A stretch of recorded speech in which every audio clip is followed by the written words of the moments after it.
Hi, this is Ed Taylor with SEL. Today I'm going to demonstrate how to configure an Ethernet pipe in an OT-SDN network using SEL-5056 Network Management software. Here's the topology I'll be working with today for this video. This is a 3-site OT-SDN system where we've got OT-SDN switches at Linwood, Pullman, and Lewiston. And we're going to create an Ethernet pipe between port 5 here at Lewiston and port 5 here at Linwood. We're going to be making use of the redundant paths that we have, with our preferred path being directly between Linwood and Lewiston, and alternately via Pullman. Now, this network layout is simple, and there's just a few switches here, but the patterns that I'm going to show you today can be applied to much larger networks. Here I'm showing an overview of the custom flows that I'll be programming in the 5056 software for our Ethernet pipe application. It's a good idea to have a drawing like this available, even if it's just a whiteboard sketch, because when you get into the programming, it's really good to be keeping track of where you are in the actual configuration. What we see here in the case of alpha going to Bravo is the flow here shown on the left, and there are going to be 3 primary custom flows. The first one is where data ingresses. We color our data with a VLAN, and then we send it either the primary path or the secondary path. The second flow, in this case it's on the secondary path, is we've received data, check for our VLAN, and forward it if it has our VLAN. If it doesn't, we do nothing. And then the last stop, the third flow, is regardless of which port the data came in on, if it has our VLAN, we're going to pop the VLAN, we're going to remove the VLAN, and we're going to send it out port 5. And that essentially is the pattern. You could have as many of these flows in the middle as required for your network. Ours is really small, but there could be 10 or 15 of these. Wouldn't matter. It's going to be the same pattern. Data comes in, look for 1100. If it has it, let it go. If not, drop it. And then going from the Bravo agency to the Alpha agency, we just have the same process reversed. And I've just drawn it here in reverse so that when I'm programming it, I can keep track of where I am. So let's jump into the programming. So I've gone ahead and logged into my 5056 NMS system. You'll see our 3-site OT-SDN system here in the middle. We've got Linwood, Pullman, and Lewiston. We've got our Alpha agency connected to Linwood at port 5, and we've got our Bravo agency connected to Lewiston at port 5.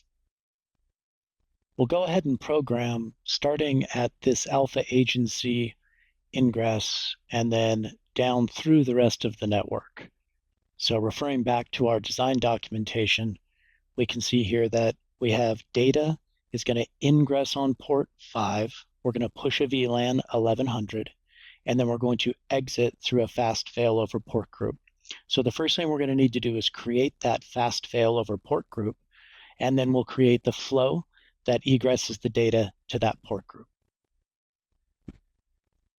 Okay, to configure the port group, we're going to go to Configure Open Flow. We're going to go to the Groups tab, and we're going to do a new group. I'm going to name mine something meaningful to me. I always start with the underscore when I'm creating custom groups or flows, because 5056, as you can see, will create a lot of its own groups doing all of the auto configuration and provisioning that it does using applications and circuits. So I always use the underscore so that I can go and find my custom created rules and things quicker. So I give mine a meaningful name. You can call yours whatever you want to. We're going to move to the switch. The switch is the Linwood switch. The group ID, well, we've got like 11 groups in my switch right now. I'm just going to arbitrarily choose 50. I know that that group ID is not taken. Then we're going to move down in and we need a bucket. We're going to need 2 of them, so I'm going to click that button twice. So the first bucket, that's the first place you would want data to go. And from our design docs, we want to go out port 4 first. So if port 4 is up, then we want to go out by value. And we're going to click the little plus sign here, and we're going to say the value is port 4. We're going to go to our second bucket, and we're going to do port 3. We're watching port 3. If port 3 is up, then we want to go out by value, click the little plus sign, and the value is 3. And then click Create. And you should see your rule show up here. And you can see how mine stands out because of that underscore. Okay, with our port group ready, we can go ahead and set up the flow that's going to make use of it. So we're going to go to Flows, New Flow, give it a meaningful name, Linwood Agency, in port 5, out port 4, then port 3. The switch is Linwood. We're going to leave table ID, flow priority, and the other things here at default.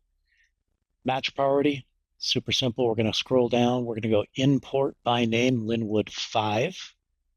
And then we're going to go to the More tab.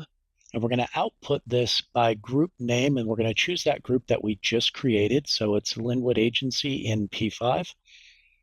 And this time we're going to go ahead and push the VLAN. This is where we're going to set up that VLAN so we can find the traffic, and we're going to use 1100 for this demonstration. And that's it. We'll push create. We should see our rules show up here at the top. Okay, so what we've done now is we've done everything in the red box. We've got data coming in and going out of a port group.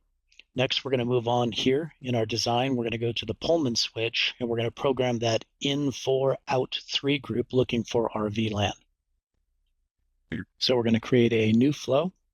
We're going to give it a meaningful name, Pullman. It's the agency, in on 4, out on 3. The switch is Pullman. We're going to leave this stuff here at default. We're going to go to match fields. We're going to grab our import by name. That's going to be in 4.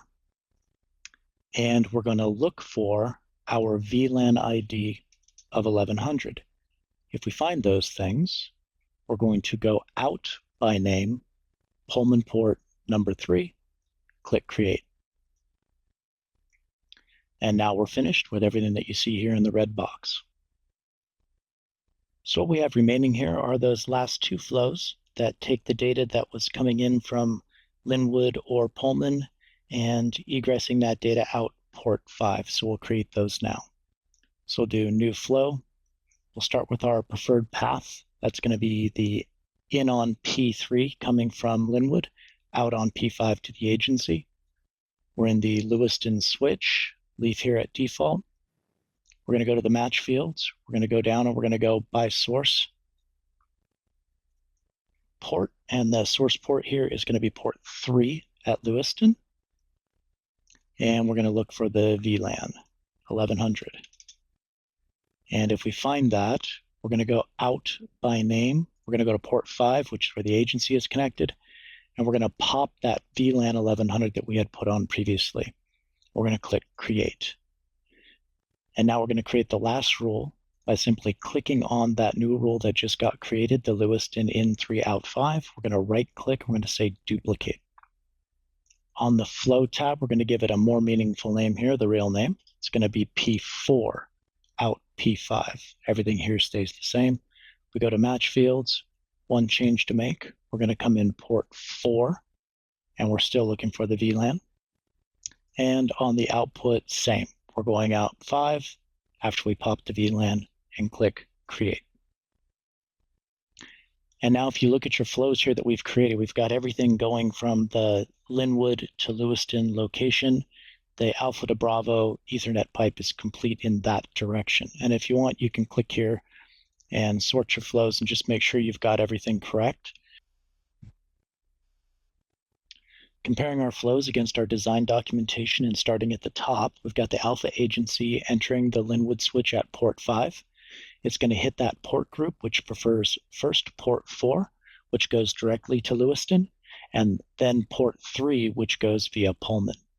So had it left on port 4, it's going to arrive at Lewiston on port 3, and then it's going to push out on port 5.